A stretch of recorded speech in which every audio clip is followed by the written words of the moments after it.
এখন কান্নাকাটি করার সময় নেই, তুমি চলে যাও। শাড়িগুলো নিয়ে চলে যাও এখান থেকে। আমি তোকে দিব্যি দিলাম বোন, তুই ভুলেও কিন্তু কখনো বলবি না যে তোর জামাই বাবু জীবিত। আমি আমার ওরকে হারাতে চাই না বোন, আমি তোকে দিব্যি দিলাম।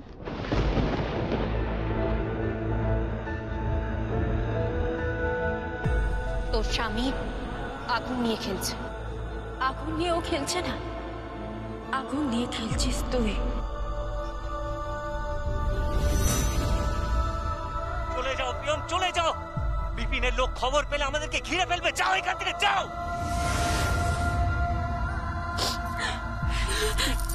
তুই এখান থেকে চলে যা, চলে যাবো এখান থেকে। দিদি, দিদি, তুই আমাকে বারবার বাঁচিয়েছিস, আমি এতদিন বুঝতে পারিনি। বোন, বিপিনের লোক তোকে ঘিরে নেবে, ঘিরে নিলে তোকে মেরে ফেলবে। বোন তুই চলে যা এখান থেকে, আমার কথাটা শুন, তুই চলে যা।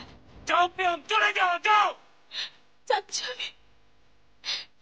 এই দিদি, দিদি, তুই সে যে আমাকে বাঁচিয়েছিলি, আমাকে বাঁচিয়েছিল তুই। জামাইবাবু আমাকে বারবার ব্যবসায় সাহায্য করেছিলেন। বোন, এসব কথা বলার এখন সময় নয়। তুই যা, বিপিনের লোক তোকে মেরে দেবে। তুই যা, যা তুই বোন, যা, যা, যা বোন, তুই যা, যা বোন, বোন যা, বোন যা।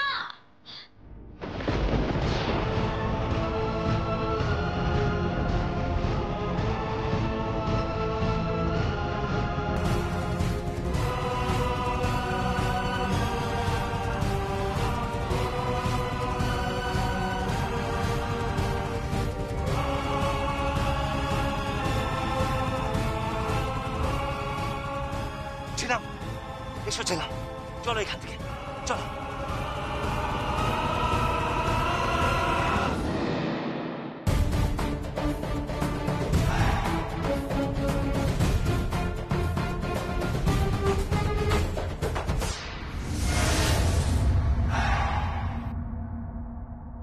বিপিন সাধুকার কপালে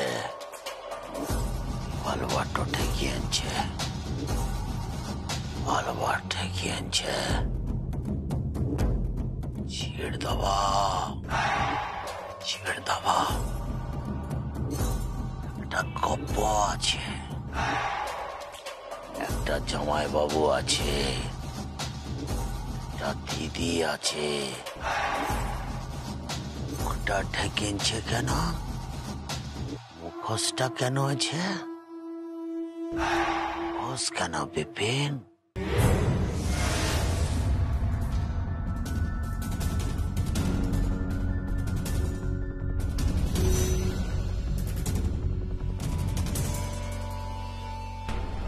নো স্যার, আমি কেসটা নিজে ইনভেস্টিগেট করছি। Yes sir. হ্যাঁ স্যার, আমার হাতে সমস্ত ডকুমেন্টস আছে, আমি সেগুলো আপনাকে ফরওয়ার্ড করছি।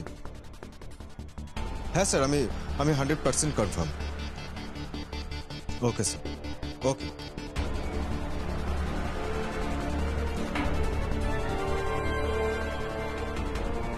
অফিসার,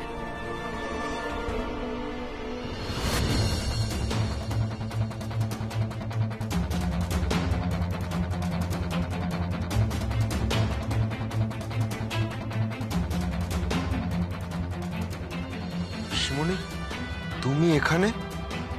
আপনার সঙ্গে একজন কথা বলতে চাইছে অফিসার। কে? শালঙ্কারা ব্যানার্জি।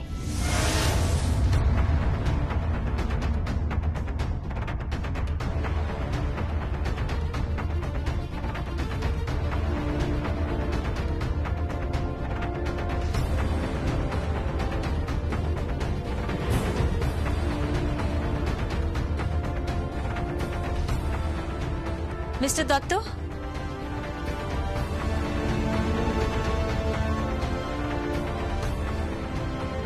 আমার লয়ার। কে চাই? উনি একটা এফআইআর করতে চান। আগের স্টেট ভার্সেস যে কেসটা প্রিয়ম ব্যানার্জিকে নিয়ে চলছিল, উনি ওইটা সম্বন্ধে কিছু বলতে চান। এক মিনিট, কি করতে চাইছেন? প্রিয়ম ব্যানার্জির নামে আমি একটা এফআইআর করতে চাইছি।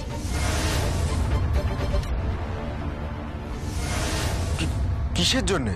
সেটা আমার লয়ার বলে দেবেন। হ্যাঁ, ওনার মানে শালঙ্করা ব্যানার্জির শাড়ির মার্কেটে যিনি দেখাশোনা করতেন, ওনার ম্যানেজার কাম ঠিকাদার বিপিন সাধুকাকে খুনের চেষ্টা। ওনার শাড়ির বাজারে ঢুকে বেআইনি ভাবে শাড়ি দখল করার চেষ্টা এবং শাড়ি লুট করার চেষ্টা। তাছাড়া বালিগঞ্জের শোরুমে আগুন দেওয়া, এই সমস্ত কিছু নিয়েই উনি একটা এফআইআর লঞ্চ করতে চান। মম, এসব তুমি কি করছো? প্রিয়ম তোমার পুত্রবধূ, ও তোমার বৌমা হয়, আর তুমি ওর নামে এফআইআর করতে থানায় এসেছো। আর বৌমার জন্য যখন শাশুড়িকে থানায় ছুটে আসতে হয়েছিল, তখন সংকল্প? তোমরা কি বলতে চাইছো? সুপর্ণাকে যেভাবেই হোক হাজত থেকে বের করা দরকার। সুপর্ণা যতক্ষণ হাজত থেকে না বেরোবে ততক্ষণ আমাদের একটাও শোরুম ওপেন হচ্ছে না। কালকে আমার একজন বড় ক্লায়েন্টকে প্রিয়ম ব্যানার্জি তার কোম্পানি ট্রেডমার্ক লাগিয়ে লক্ষ লক্ষ টাকার শাড়ি ডেলিভারি করেছে। আমি দুটো জিনিস হারাতে চাই না অফিসার, একটা হলো আমার ছেলে, আরেকটা হলো আমার শাড়ির বাজার। আমার ছেলে তো হারিয়েই গেছে, কিন্তু আমার শাড়ির বাজার আমি হারাতে চাই না। I want Suparna at any cost. যতক্ষণ না পর্যন্ত সুপর্ণা হাজতের বাইরে আসছে ততক্ষণ পর্যন্ত আমার একটাও শোরুম ওপেন হবার কোনো সম্ভাবনা নেই। আমি আমার স্টাফদেরকে অনেক বুঝিয়েছি, কিন্তু কেউ শোনেনি। So, we want Suparna, right? আর বাকি কথা আমাদের লয়ার বুঝিয়ে দেবে। চলো বৌদি। সুপর্ণা জেল থেকে বেরোলে কিন্তু কেঁচো খুঁড়তে কেউটে বেরোবে। কিরকম? যে কথা আমি আপনাদের এতদিন বলিনি, সেই কথা এখন আপনাদের জানানো দরকার। বালিগঞ্জ শোরুমের আগুন লাগা রাতে মিতা মুখার্জি এবং মিস্টার সুভাষ ব্যানার্জি সুপর্ণাকে বহুবার ফোন করেছিল।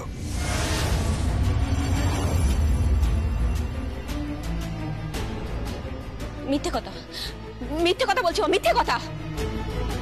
আমি সুপর্ণার কল লিস্ট চেক করে তবে এই কথাটা বলছি।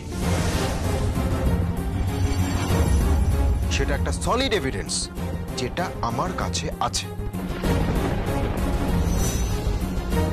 আর একটা কথা, সারা রাত মিস্টার সুভাষ ব্যানার্জি সুপর্ণার সাথে ফোনে কথা বলেছিলেন। কি বলছেন কি? হ্যাঁ, মিথ্যে কথা, মিথ্যে কথা বলছে ও। ও কেসটাকে নিজের মতো করে সাজানোর চেষ্টা করছে, জাস্ট প্রিয়মকে সেভ করার জন্য, বাঁচানোর জন্য। ও একটা অ্যালিবাই তৈরি করছে জাস্ট প্রিয়মের হয়ে। সংকল্প, তুই কিন্তু তোর লিমিটটা ক্রস করে যাচ্ছিস, জাস্ট ক্রস করে যাচ্ছিস। এটা থানা, একদম চিৎকার করবেন না। Madam Mita Mukherjee, behave yourself.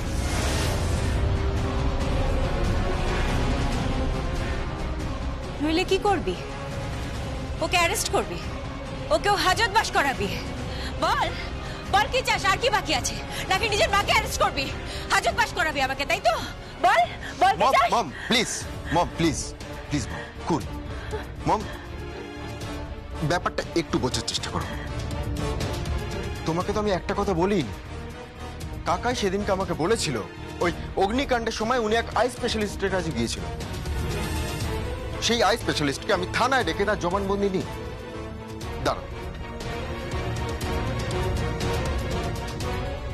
এই দেখো, কাকাই আমাকে একটা নকল প্রেসক্রিপশন দিয়ে গেছিল, যেটা কিনা ওই ডক্টর কখনোই প্রেসক্রাইব করেননি। আমি তোর একটাও কথা বিশ্বাস করি না, আমি তোর একটাও কথা বিশ্বাস করি না। Mister Dutta, yes madam. আমি আগামী 3 দিনের মধ্যে সুপর্ণাকে জেলের বাইরে দেখতে চাই। অ্যাজ সুন অ্যাজ পসিবল আমি আমার শোরুমের দরজা খুলতে চাই। নইলে এই গেমটা আমি হেরে যাব, কিংবা দাঁড়িয়ে দাঁড়িয়ে ওয়াক ওভার দিতে হবে ওই গরিব ঘরের মেয়েটাকে, যে আমার ছেলেকে বশ করেছে। চলো মিতা। মম মম স্যার স্যার স্যার এইটা আপনাকে অ্যাকসেপ্ট করতে হবে। একটা কপি আমার রিসিভ করে দিয়ে দেবেন স্যার? হ্যাঁ দেব।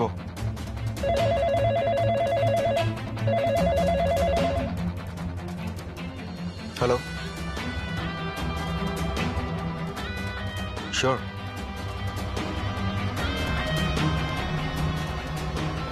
সুপর্ণাকে রিলিজ করার ব্যাপারে তো দেখছি আপনারা অনেক দূর এগিয়ে গেছেন। তাছাড়া কি, এই আদালত চত্বরে চুল পাকিয়ে ফেললাম স্যার, এইটুকু কাজ এগিয়ে রাখবো না? একটা কপি রিসিভ করে দিয়ে দেবেন স্যার? হ্যাঁ, ওখানে ঘোষবাবু আছে, ওনার থেকে নিয়ে নিন। আচ্ছা। এই সব কিছুর পেছনে কাকাই আছে, পেছন থেকে কাকাই খেলছে। আমি চাইছিলাম না যে পরিবারের কেচ্ছা বাইরে আসুক। আনফরচুনেটলি সুভাষ ব্যানার্জি, তোমাকে অ্যারেস্ট করতে হবে, কোর্টে তোমাকে তুলতেই হবে। প্রিয়মকে বাঁচানোর এটাই শেষ পথ। হে ঈশ্বর, তুমি আমাকে শক্তি দাও, আমি যেন আমার স্ত্রীকে রক্ষা করতে পারি, আর আসল অপরাধীকে যেন শাস্তি দিতে পারি। প্রত্যেকটা অপরাধী যেন শাস্তি পায়। আমার মম আর প্রিয়মের মধ্যে ভুল বোঝাবুঝি যেন দূর হয়। আমাদের সংসারটা যেন আবার আগের মতো সোনার সংসার হয়, আগের মতো সোনার সংসার।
তুমি যেও না।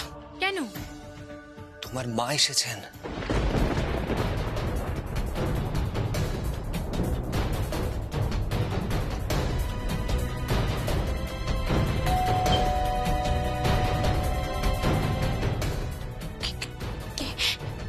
এখন কি করব? তোমার সিঁথির সিঁদুর মুছতে হবে।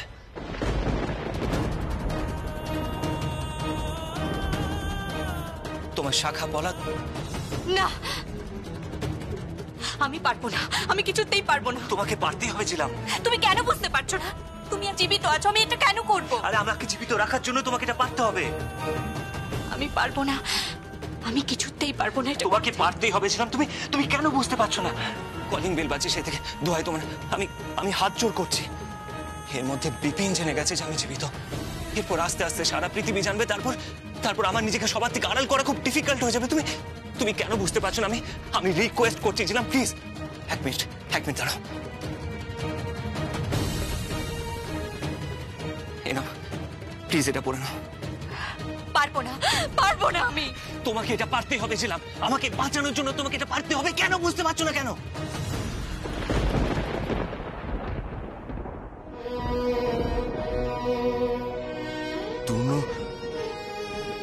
তুনো আর আর নেই, আর নেই।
ছিলাম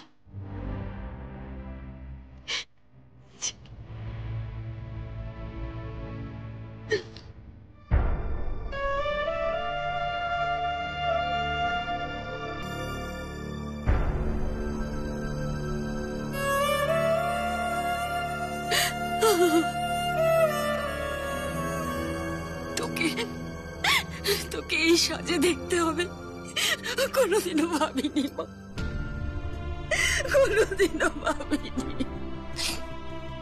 মা মা কেঁদো না মা, কেঁদো না মা, মা মা মা শোনো না, ভেতরে চলো, কেঁদো না, চলো মা।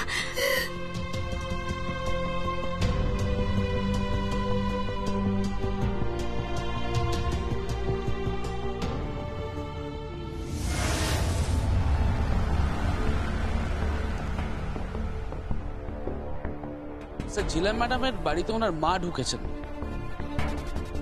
ইয়েস স্যার, জিলা ম্যাডাম এখন বিধবার পোশাকে আছেন, সাদা থানে। এই সমাজের চোখে, আইনের চোখে, এমনকি আপনার চোখে তূর্ণ গাঙ্গুলি মৃত। থানা পর্যন্ত ওনাকে দেখলাম লাল ড্রেস পরা, শীতিতে শীত, আর এখন উনি সাদা দান পড়েছেন। মিলছে না, অঙ্কটা মিলছে না। তাহলে কি আমার শাশুড়ি মাকে দেখেই ওর এই বেশ বদল?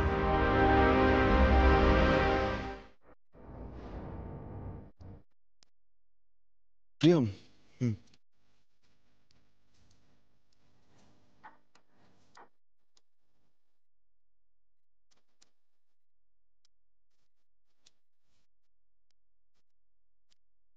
কই জিজ্ঞাসা করলি না তো আমি ঠিক আছে কিনা, শাড়ি ডেলিভারি দিতে পেরেছি কিনা? আমি সব খবর পেয়ে গেছি।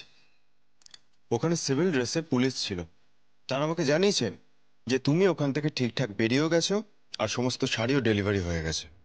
বাই দ্য ওয়ে, তোমার জন্য একটা খবর আছে। কি? তোমার মা এই শহরে এসেছেন।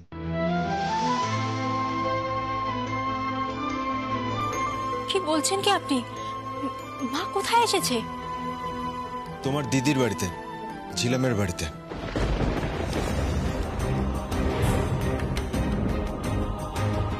তো এতে ভাবার কি আছে? আর আপনি এত খবর জানলেন কি করে? কারণ তোমার মাকে আমি এখানে আসতে বলেছি। কি বলছেন কি আপনি? কিন্তু কেন?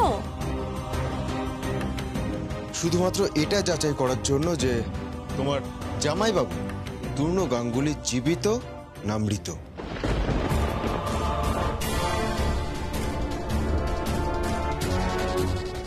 তুই ভুলেও কিন্তু কখনো বলবি না যে তোর জামাইবাবু জীবিত। আমি আমার পরকে হারাতে চাই না বোন, আমি তোকে দিব্যি দিলাম। সেটা জেনে আপনি কি করবেন? আমার জামাইবাবু জীবিত না মৃত সেটা জেনে আপনি কি করবেন? কারণ তোমার জামাইবাবু তরুণ গাঙ্গুলি আইনের চোখে একজন অপরাধী, দাগী অপরাধী। সে যদি জীবিত থাকে তাহলে তাকে অ্যারেস্ট করা আমার ডিউটি। তাকে গুলি করে ওকে আপনার স্বাদ মেটেনি? মেরে তো ফেলেছেন লোকটাকে। প্রিয়ম, তুমি আমার সাথে এইভাবে কথা বলছো কেন? আমি একজন আইনের রক্ষক আর আমি পুলিশ ডিপার্টমেন্টে আছি, এটা আমার কাজ। আর আমার দিদির সুখ সেটা দেখা আপনার কাজ নয়? একটা সময় তো আমার দিদিকে পাগলের মতো ভালোবাসতেন, তাহলে তার সুখ দেখা কি আপনার কাজ নয়? যদি আমার জামাইবাবু বেঁচেও থাকে তাহলে তার কথা ভাবে কি আপনার কাজ নয়? দাঁড়াও দাঁড়াও, তুমি কি বললে? যদি আমার জামাইবাবু বেঁচে থাকে মানে? আমি আমার বরকে হারাতে চাই না। আমি তোকে দিব্যি দিলাম। কেন, তুমি কি কিছু জানো? হ্যাঁ, না, আমি কিছু জানি না, কিচ্ছু জানি না আমি। প্রিয়ম,